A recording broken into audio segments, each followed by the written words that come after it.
sebetulnya satu itu adalah dampak dari pendidikan orang tua, pendidikan dasar.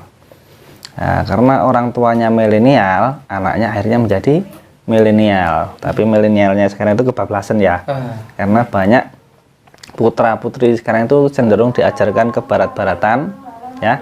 Kalau nggak ke barat-baratan ya. Ya, assalamualaikum warahmatullahi wabarakatuh. Waalaikumsalam warahmatullahi wabarakatuh. Selamat malam, terima kasih. Kali ini saya diperkenankan untuk sowan kepada Kang Togo. Ada beberapa pertanyaan ini Kang Togo terkait dengan local wisdom atau kearifan lokal yang ada hubungannya dengan budi pekerti. Ya. Budi pekerti yang sekarang itu agak terjauhkan dari masyarakat. Khususnya kalau di kehidupan di sekolah ini, yang katanya sekolah itu notabene menjadi keluarga kedua setelah keluarga internal itu. Ya, pertanyaannya begini Kang Togo, bagaimana Kang Togo mengamati perilaku siswa ataupun perilaku mahasiswa di era milenial ini? Karena banyaknya yang lupa tentang say halo dengan kula nuwun, malah jangan-jangan lupa. Bahkan mereka malah meremehkan dengan kula nuwunnya orang dulu. Malah nanti katanya kalau dengan kula nuwun sewu itu malah mereka meremehkan. Nah, bagaimana itu Kang Togo tanggapannya? Monggo. Oh ya, Sagung Dumadi Rahayu. Rahayu. Ya. Zamannya anak sekarang itu beda dengan zamannya saya dulu ya.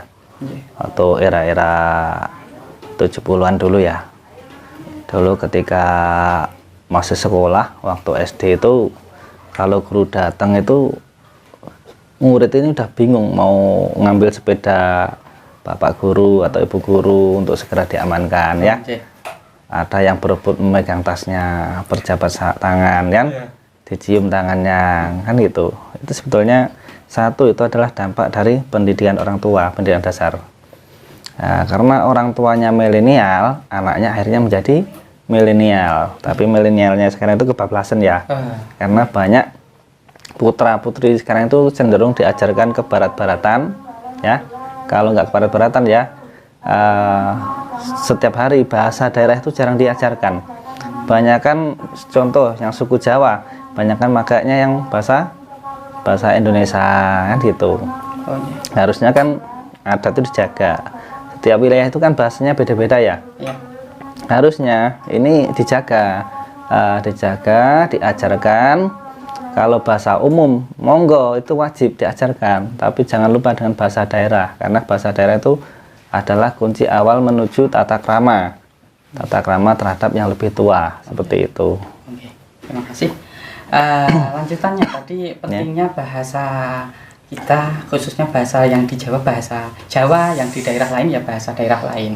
Ya, ini terdapat mohon maaf ini bukan terus mengesampingkan dari ajaran Islam, bukan.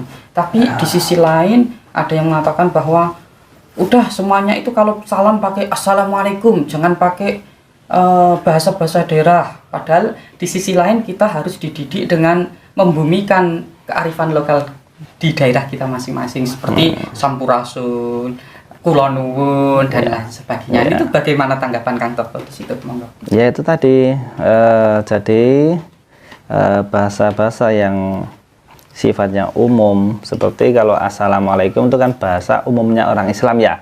Sementara tidak semua warga negara kita itu, warga Indonesia khususnya itu semuanya Islam ya. Nah, karena itu menjadi bahasa umum, akhirnya entah itu Nasrani, entah itu Buddha, entah itu Katolik atau apa, Konghucu, semuanya akhirnya menggunakan assalamualaikum, karena itu belum nggak tepat dengan bahasa yang dipakai. Karena sebetulnya assalamualaikum kan bahasanya orang Muslim Islam, itu adalah bahasa daerah agama ya. Jadi agama pun punya bahasa daerah sendiri, ya kan? Punya bahasa daerah sendiri. Sekarang jadi salah pemahaman. Jadi sama halnya dengan kula nuwun. Kula nuwun itu kan bahasanya orang Jawa ya, salamnya orang Jawa. Ya pertama-tama ya harus kita pakai dua-duanya. Kalau kita bertandang bertamu ya memakai kula nuwun, setelah itu disambung dengan assalamualaikum kalau yang kita datang itu adalah muslim, kan seperti itu, menurut saya seperti itu. Ya, terima kasih. Masih ada hubungannya dengan tadi kalau di era-era ketika Kang Togo masih sekolah SD atau masih di lingkungan pendidikan dulu lah dasar. Seperti hanya saya masih di SD dulu itu masih ada ketika saya lewat di depan orang tua pakai sepeda, naik sepeda itu turun itu hanya untuk ulang tahun gitu lah. Akan tetapi di era sekarang itu sudah seperti halnya sirna. Lah bagaimana langkah-langkah ataupun trik-trik biar budi pekerti itu bisa hidup kembali di daerah kita? Oh ya, intinya gini ya, tadi inti daripada yang masih ditanyakan tadi berkaitan dengan apa tadi? Trik-trik atau triknya, bagaimana langkah-langkahnya ya untuk menghidupkan kembali.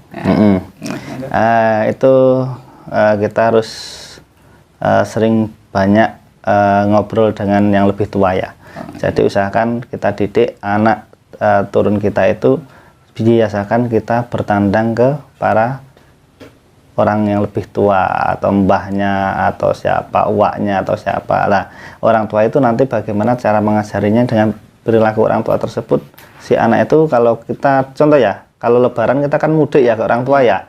Lah, kita itu tunjukkan sikap tingkah laku kita kepada orang tua kita. Nanti kan si anak akan melihat, ya toh? Jangan sampai ketika kita bertemu dengan orang tua kita, si cucu tadi, anak kita tadi dibiarkan main-main saja. Jadi kalau bisa pegang biar tahu mengerti bahasa yang kita gunakan. Dan nanti pasti si anak bertanya, apa sih ini? Bahasa apa sih ini? Kan gitu, ya toh? Ya. Laras niku. Ya. Selanjutnya ada lagi nih pertanyaan. Ya.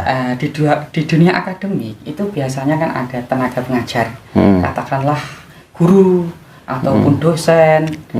Sedangkan guru ataupun dosen di era milenial ini sendiri, mohon maaf dengan tanpa mengesampingkan beliau-beliau, terkadang mempunyai hak prerogatif atau hak yang ini loh, aku begini selalu benar. Atau kalau di bahasa pesantrennya itu adanya kitab itu Ta'limul Muta'alim, bagaimana seorang belajar itu mempunyai ta'lim atau mempunyai perilaku bagi orang yang belajar, bukan mu'alimnya, bukan pengajarnya. Nah, untuk menanggapi hal-hal tersebut, sebaiknya atau seyogianya sebagai seorang tenaga pengajar ataupun sebagai seorang guru ataupun sebagai seorang dosen itu bagaimana? Apakah mekengkeng saya itu yang paling benar, ataupun kalau sudah mekengkeng saya yang paling benar nanti kan mahasiswa itu salah dan lain sebagainya gitu. Monggo tanggapannya. Menurut saya gini, menurut saya kita harus lebih mawas diri, harus lebih menyikapinya dengan bijaksana ya, ibaratnya bagaimana cara kita untuk memberi sebuah contoh yang baik bagi siswanya ya. Ya, kalau kita mengajarkan tentang sopan santun dengan tingkah laku tata krama, ya diawali dari diri sendiri dulu ya.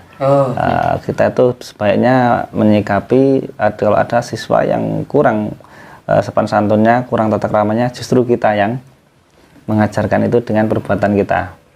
Jadi nanti kelama-lamaan kan perkewuh ya. Orang Jawa itu kalau sudah dipanggu pasti mati kan, seperti itu. Makanya ya lebih baik malah kita bertutur kata yang lembut, sopan santun, kita ngejeni, bertata krama, jangan kita pakai ego sendiri-sendiri ya, karena itu adalah proses perjuangan. Tata krama ini adalah menuju jalan luhur, budi luhur. Jadi kita sebaiknya ya harus lebih rendah hati ya, mawas diri. Jadi nanti cara mengajarnya itu akan lebih bahasa kerennya apa itu, lebih mengena ya, bisa mengena kan, seperti itu. Jadi tidak harus kita memaksakan diri, kamu harus gini-gini, enggak. Kita saja yang memberi contoh, nanti niscaya yang melihat perbuatan kita, tingkah laku kita, dengan sendirinya dia akan belajar ke situ ya, gitu.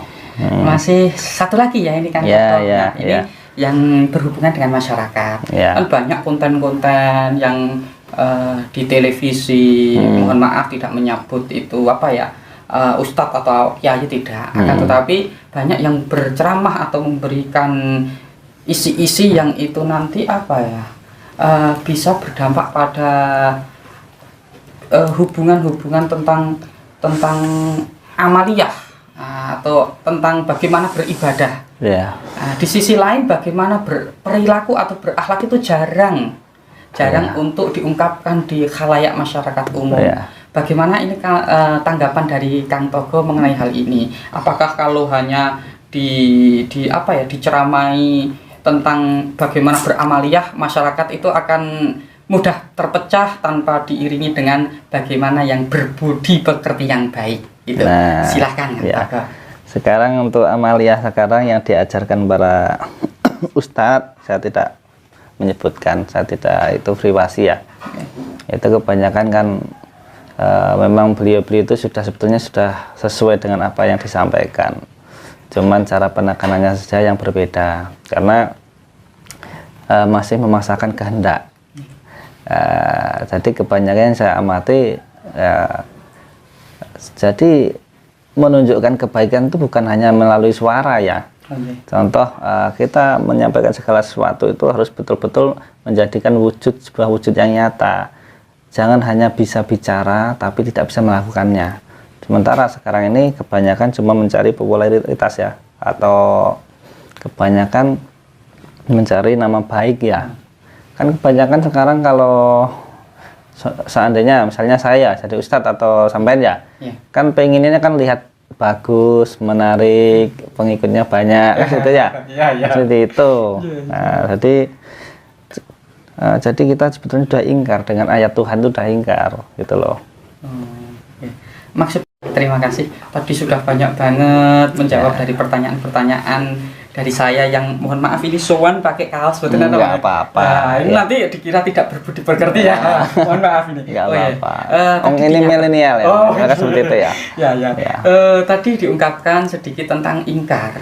Ingkar bagaimana itu penjelasan tentang penyampaian secara ingkar itu? Mohon dijabarkan secara gamblang. Ya gini, kebanyakan kalau kita menjadi seorang ulama atau ustadz itu kita membaca tentang Quran, tentang hadis, kita menghafalkan secara detail. Setelah sudah masuk di pikiran, sudah bisa mengolah dengan cara lisannya itu, tapi kita lupa sebelum kita harusnya kan kita ini tidak buru-buru untuk menyampaikan sebuah ayat atau sebuah hadis yang diterangkan ya, yang telah dipelajari. Artinya kita mencoba dulu, kita lakukan diri sendiri dulu ya. Kalau kita membaca suatu ayat firman Tuhan, belajar hadis, kita jalankan dulu kemampuan kita nyampe di mana. Lah di situ kita kan punya pengalaman, barulah kita sampaikan. Kalau sekarang kan enggak ngejar materi. Contohnya sampean kan dosen toh, banyak kan belajar kan ngejar materi dulu ya. Tapi kan jarang sekali materi itu dijadikan sebuah lakukan, jarang kan seperti itu. Itu namanya ingkar menurut saya ya. Oke, satu kali ini kan satu lagi ya. Satu lagi apa-apa. Tadi karena ingkar itu secara tidak langsung juga tidak sesuai dengan apa yang diucapkan dengan apa yang diamalkan. Kalau orang Jawa itu katanya jargoni, iso ujar ora iso nglakoni. Nah, di sisi lain itu hadis Rasulullah pertama kali mengungkapkan itu innama bu'istu li utami makarimal akhlak. Bahwa Rasulullah itu diutus untuk menyempurnakan akhlak. Nah, andai kata saya ini sebagai seorang yang katakanlah yang bodoh ya ini, bodoh karena belum bisa mengamalkan ilmunya ya ini. Mohon maaf, semoga bisa kedepannya bisa mengamalkan ilmunya. Nah, itu ciri-ciri dari orang yang bisa berbudi pekerti yang bu'istu li utami makarimal akhlak, berbudi pekerti yang baik itu yang bagaimana nggih? Biasanya itu dengan cara menjaga panca indera ya. Jadi bagaimana cara kita menggunakan mata. Cara mata ini yang dipakai melihat ya, memandang segala sesuatu masuk di dalam otak. Di dalam otak nanti menjadi sebuah penyaringan, sebuah konsep ya, menjadi sebuah pengetahuan atau sebuah keilmuan ya. Dan kita harus bisa menyaring. Kita harus tahu ini yang kalau sudah tersaring itu kan pasti ada dua kubu ya. Yang satu hanya cukup diangan saja, atau memang ini menjadi sebuah wujud untuk sebuah laku di kehidupan, di amalan ya. Mendengar pun seperti itu. Jadi kalau kita mendengar itu jangan tergesa-gesa. Kalau kita mendengarkan sesuatu apapun, kita saring dulu di pendengaran kita. Kalau ini layak untuk sampai ke lisan kita sampaikan. Kalau tidak layak untuk di lisan jangan disampaikan. Nah, ya kan? Oh, yes. Penciuman pun seperti itu. Kalau penciuman kita itu kita tangkap dari sebuah bebauan yang kita cium. Bebauan kita macam-macam. Ada bau wangi, ada bau yang nggak sedap dan sebagainya. Lah, sampaikanlah sampai ke lisan itu yang berbau-bau wangi. Kalau yang buruk simpan saja, nggak usah disampaikan. Ya, itu caranya untuk mengatur lisan. Nah, itu. Wah, ini jadi tambah menarik ini. Iya. Bertambah satu lagi oh iya, nggak apa-apa. Tadi dinyatakan bahwa dari bau pendengaran, saya teringat kisah para orang-orang ahli sufi dulu, di mana ada yang mendengarkan kentut. Tapi pura-pura tidak mendengar. Nah, gitu. Saya maksud seperti itu. Iya. Oh, itu nanti dan tidak terus disampaikan. Kalau ditanya siapa yang kentut, nggak tahu. Gitu. Itu salah satu sikap berbudi pekerti ya. Iya, seperti itu. Dan itu yang harus ditanamkan, ngeten nggih. Seperti itu. Terima kasih. Mohon maaf telah menyita waktunya Kang Toko dari sekian wawancara yang sedikit ini. Semoga bisa bermanfaat bagi kita semua dan khususnya bagi masyarakat di Indonesia bahkan di dunia. Terima kasih. Ya, sama-sama. Dari tadi saya ngomong-ngomong sampai tadi bertamu di tempat saya kok belum memperkenalkan diri. Sampai kenal saya belum kenal Anda. Siapa namanya? Ya, alhamdulillah nama saya diberi nama Nurholis Al-Amin. Kerjanya sebagai apa? Saya kerjanya cuma jadi gitulah. Alhamdulillah sekarang ngajar gitu aja. Pantesan pertanyaannya bagus ya. Ini Kang Toko ini saya itu kan juga orang yang kurang pendidikan ya. Jadi saya menyampaikan secara alamiah. Yang saya sampaikan itu apa yang saya alami ya. Jadi kalau ada kurang-kurang kata ya mohon maaf ya Mas ya. Ya gitu dulu nggih. Terima kasih. Saya Agung Hidayat Rahayu. Assalamualaikum warahmatullahi wabarakatuh. Besok disambung lagi nggih. Tampi, kula tampi Pak De. Awake dhewe isih dipikir para leluhur. Kuwe padha-padha ngawur. Tetep obak nganggo budi pekerti luhur. Zaman bingung.